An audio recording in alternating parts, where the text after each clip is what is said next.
What's up, YouTube? It's the Action Figure Grader coming back to you with another video, and it's about that time of the month. I haven't done a Power of the Force 2 market update in a while, and it seems to be one of y'all's favorite videos. So I put together a list of some vehicles, mint in sealed box, some carded figures, graded items, and yes, there are some loose graded Power of the Force 2 figures out there that sold, and also some prototypes, some really interesting prototypes, by the way, that I wanted to go through. So without further ado, let's go ahead and dig right in. And, you know, one of my Patreon supporters and friends, Jameson, said, hey, why don't you cover loose graded Power of the Force 2 figures? And I said, nobody grades Power of the Force 2 loose graded. And I'm wrong, because, occasionally you would see them pop up in the UK, but there was a big lot of them from this seller down in Australia. And he actually does have others available for those of you looking. So Equinox Dreams is the name of the seller. He had this UKG uncirculated 90 grade Han Solo in carbonite listed for 160 Australian dollars. Which is 104 US dollars, and it sold for 138 Australian dollars, which is 91 US dollars. So, pretty good deal there. And it said combined shipping, so I'm assuming that whoever bought this one bought the rest of these. Here was a U90 Luke X-Wing, and that one was listed for 120 and sold for 108 Australian dollars, which is 71 US dollars. So pretty good deal on that one. He also had the Stormtrooper graded U90, as you see there. I really like the cases that UKG does for the Power of the Force 2 line. They're bigger figures, so you would think that maybe they would be kind of half-hearted with how they encase them.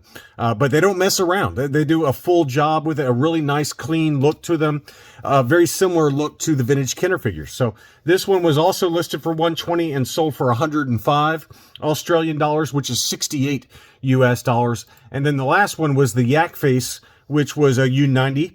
And that was listed for 140 Australian dollars and sold for 128 Australian dollars, which is 84 US dollars. So pretty good deals, under $100 for all those. Some of those 68, 71, 84, 91. So not big prices, but there are people out there that wouldn't mind having them loose graded. So if you're into that, Jameson, go check out Equinox Dreams down in Australia. He does have a bunch available still. Next up, there was this Hasbro shipper case from 1997 with 16 figures still inside. So this is from 1997. It looks like we've got a Zuckuss, a Bib Fortuna or two, a Darth Vader, Leia, R2-D2. So, it's kind of cool to see this. I'm not saying that it's the rarest thing in the world, but it is from 1997. So it's a pretty good ways up there in terms of age at this point. And, just kind of a cool thing to see that someone still kept the original Hasbro shipper case for this 1997 lot of Power of the Force 2 figures. And that one sold for 170 Canadian dollars, which is 125 US dollars. Here's another autographed Jeremy Bullock Boba Fett. This one had the full circles on the hands on the red card, so one of the most common versions, but that one sold for 85 bucks, which I thought was a really good deal. Probably the lowest I've seen actually for a Jeremy Bullock signed Boba Fett in a while. Pretty good deal there. Next up, this was a cool one. This was the freeze frame action slide Boba Fett graded AFA 95, so mint grade. Very difficult to find anything in a 95, much less something from, 1997. But the freeze frame action slide is one of the more popular card backs for the Boba Fett. This one's also had the full circles on the hand, so not a rare one with the half circles. This one was listed for 400 US dollars, and the best offer accepted on that one was 300 for an AFA 95 freeze frame action slide Boba Fett. Next up, I wanted to show these because I had never seen any of these before except for the Darth Vader. We're all pretty familiar with the Darth Vader in Meditation Chamber. This is kind of like a deluxe. It's called like some kind of galaxy set. Complete Galaxy is what it's called. And you had the Death Star with Darth Vader. It's really the Meditation Chamber. You had Dagobah with Yoda, which I thought was pretty cool. It had that flying creature. It also had the Tatooine version of Luke with the Jedi version of Luke. And it looks like he's coming off of the rail of the skiff, of Jabba's skiff, with the Sarlacc pit underneath there. And then the Ewok also. So I had never actually seen any of these before except for the Darth Vader. So I just thought it was kind of a cool item to show, since it's not something that, at least it was not on my radar at all. And I just thought it was kind of cool. So these sold over in the UK for 70 pounds, which is 88 US dollars. But I just thought it was an interesting setup. It's kind of a 3D effect. It's almost like a diorama, and pretty interesting packaging on those. Next up, I got a couple of vehicles. We have Darth Vader's TIE Fighter, mint and sealed box in the US box. That one sold for $85. And then we had a couple of different sales for the T-16 Skyhopper for Luke. This one was the Tri-Logo, and it's kind of a 2-in-1 strange vehicle that shows Luke. This is probably what he rode to kill the Womp Rats when he was flying through the sands of Tatooine. So very interesting vehicle. I've seen a couple of prototype versions of this vehicle for sale in some of the Facebook prototype groups. So I just wanted to show that one. That one sold for 60 pounds, which is $75. And then this seller had all three versions available. He had the Tri-Logo version over in Europe. He had the Guerra Stellari version for Italy, and then he had the US box. And all three of them together, he sold for 65 pounds, which is $82. So that was a good deal to get all three of those, all three different variations for the T-16 Skyhopper mint and sealed box. The Tri-Logo version, the Italian version, and the US version, and just slightly different packaging, as you can see there. So $82 for all three of those, plus shipping, which was $45. One of the rare ones from the Power of the Force 2 line that a lot of people don't talk about, I do a lot on this channel, and that's the Retooled Shadows Darth Vader. And this was one that appeared in a 2-pack with Prince Zizor, and they repackaged it for a JC Penney exclusive. And how you can tell that it's the Retooled Shadows is that the little cape flares out underneath the lightsaber there. So you can kind of see how that little flare right here flares out. And a lot of sellers don't even know that this is the Retooled Shadows. So you can oftentimes get a good deal on it. But it's a pretty rare one, very tough to find. That one was listed for $140, and the best offer accepted on that was $110. And then the same seller had a second one. You can see again that the cape is flaring out, so you know it's the Retooled Shadows. That one sold for $230. So pretty interesting sales there. And I would say that $230 is probably too much to spend, but that $140 price, or under, that one sold for $110. That's a pretty good price.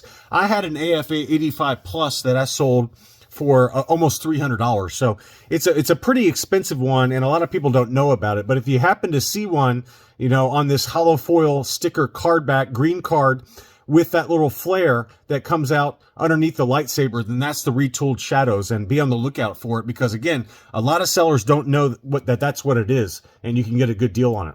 Next up, there was a UKG 90% Greedo on the red card. That's a pretty desirable card back. There's something about the green of Greedo that clashes with the red of that red card back, collection 1 card back, that really pops. And I had that one in my collection at one point, but I did sell it off. This one sold for 64 pounds, which is 81 US dollars. So not particularly expensive. It just presents really nicely, and I wanted to show that. Next up was an uncirculated 85 C3PO on the US green card. That one was listed for 125 US dollars and sold for 90 US dollars, and a best offer accepted. But that was a U85, 85, 85, 90 were the sub scores on that one. A rare one for C3PO is the Japanese green card, and he comes with like a weird green tint to the body. It's a vac metallized body just like this, but it's greenish. And so it always comes on the Japanese card back. On the back of the card, you'll see the Takara Tommy sticker on the bottom of the back of the card. And if you look at the figure, it's very, very greenish tint. It's not particularly expensive. It's just kind of a cool variation since it has kind of a metallic green tint to the figure.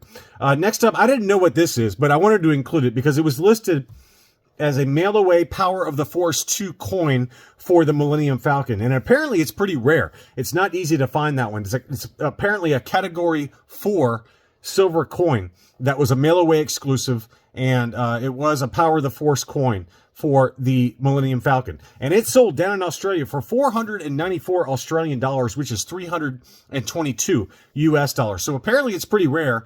Not something I had even known about before until I found this listing. So just wanted to share that one.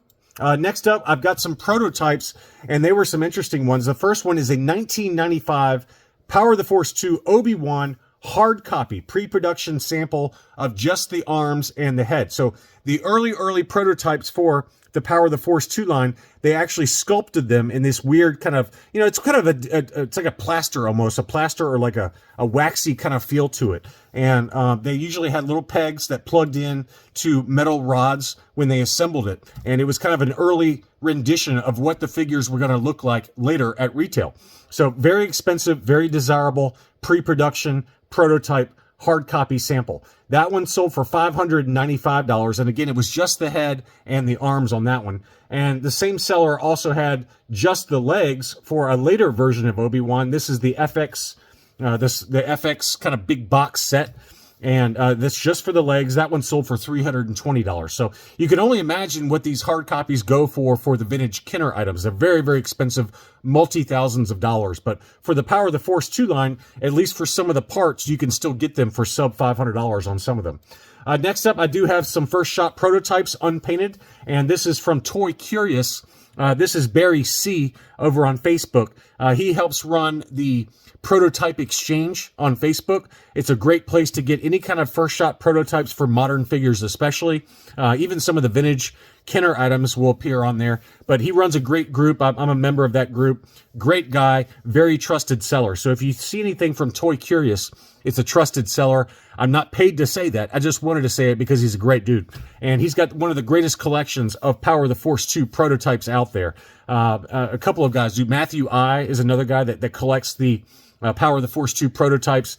His collection is also pretty incredible. But anyway, he had this test shot, first shot, 1997 version of the Luke, and here's what the finished figure looked like. This is a later version of Luke, after they kind of slimmed him down. The original figures obviously were very bulked up, almost like He-Man. He looked like Prince Adam from He-Man on the original iteration. They kind of thinned him down for some of the later variations that came out later. So this is one of those later variations, unpainted, in peach and white plastic. That one sold over in the UK for 320 pounds, which is $405 US. And I included this one as well, although I think it's really a Power of the Jedi first shot prototype for the Imperial Officer, unpainted with kind of a clear plastic and peach gloves and head. And again, I don't think that this is a Power of the Force 2. It's labeled as Power of the Jedi from 2001. And really, the Power of the Force 2 line ended in 2000, and then they moved over to the Power of the Jedi line, which had very similar packaging, but it was slightly different starting in 2001. So that's what this one is, and I just wanted to include it just to kind of round things out. And that one sold for 155 pounds, which is 196 US dollars. So not a huge lot of items that sold here recently, but you guys seem to enjoy looking at recent sales for the Power of the Force 2 line, so I thought I'd put together another video for you. I hope you enjoyed it. Please consider subscribing, and I'll be back soon.